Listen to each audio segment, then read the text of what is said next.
So LeBron James comes back after faking an injury against the Celtics because he was losing and wanted time to sit out for a week or two. He comes back and the Lakers lose 3 in a row. They were as high in the standings, I believe, as they were the number 2 seed. Now they've fallen down to the number 5 seed. Do you still fear the Lakers with LeBron, with Austin Reeves, with Luka? Like, and by the way, I just wanted to, before you give your answer, JJ Redick deserves a lot of credit for coming in and not only changing the culture, but LeBron and Luka and this whole team, like, they are playing better defense. I would say this is the best defense that Luka's ever played in the regular season in his career, and that's a testament to the culture that JJ Redick has built. I'm sure LeBron will get him fired once the podcast gets canceled, but go ahead. I agree. JJ Redick is a great coach. He's doing a really good job in his first year. I never feared the Lakers, to be honest. I think that they are a regular season winning team without a big man. You know what I mean? Jackson Hayes is someone that in a 7-game series is not going to scare me at the 5 position in any semblance whatsoever, especially when you have someone like Porzingis or really anyone with anyone at the 5 position should be able to handle the Lakers whatsoever. But that was dismissive.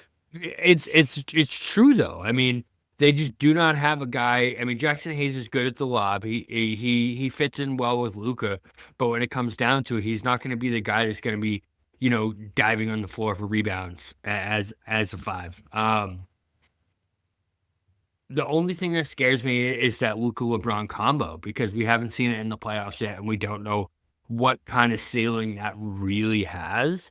Because we saw Luka bring a team. Right. We saw Luka bring a team to the finals last year strictly with his offensive presence. You know what I mean? It's not like Luka was playing defense in the playoffs last year too much. So, was not. We've seen Luka do it by himself before, but he also had 2 good centers on that team. So we'll see. Yeah, we'll see what the Lakers can actually do without a center. Jackson Hayes isn't going to raise the bar too much, in my opinion. Wait, I want to ask you a question. Are you a LeBron hater like I am, or are you Team LeBron? I wouldn't call me Team LeBron, but I do think that he. Well, you don't have to. I will.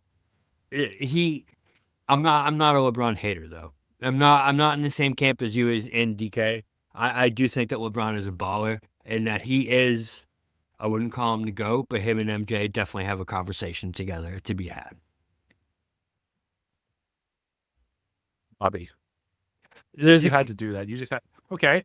All right, Bobby. Just have the conversation with me right now. Try. I will be as independent of an arbiter as I possibly can be, but make the case of how it's even a conversation. I just think one-on-one LeBron would dominate Michael Jordan, is what I've always thought. In a one-on-one game of basketball, LeBron would dominate Michael Jordan just because he's more athletic, he's more dominant, and he's LeBron. You know what I mean? I know Michael was Michael at the time, but in my opinion, if you put them on the court together and you have one guard the other, I think win that matchup 100 times out of 100. I know you can talk about championships. You can talk about,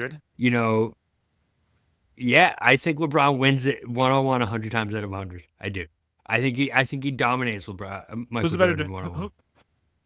Okay. Who's the better defender, LeBron James or Michael Jordan? There's only one answer. Michael Jordan. Okay, then that's it. Because LeBron wouldn't be able to go anywhere near. I mean, Michael Jordan would make sure and make LeBron's life a living hell. Now, if we're playing under these rules where you can't touch him, LeBron will throw himself into the first row of the stands. Maybe he has a chance. But if you just play like 2000 basketball, I don't think it's as close as you're giving it credit for, because Michael locked down literally people that were bigger than LeBron, smaller than LeBron, faster than LeBron. But yeah, listen, LeBron's a freak athlete. Wholeheartedly. But just to be clear, not to get off on a whole tangent here, Michael Jordan's number 1 and LeBron ain't number 2. Who's number 2? Kobe. Okay. And that's also not close. Kobe over LeBron. Okay. I feel like that's an argument for a whole other shot.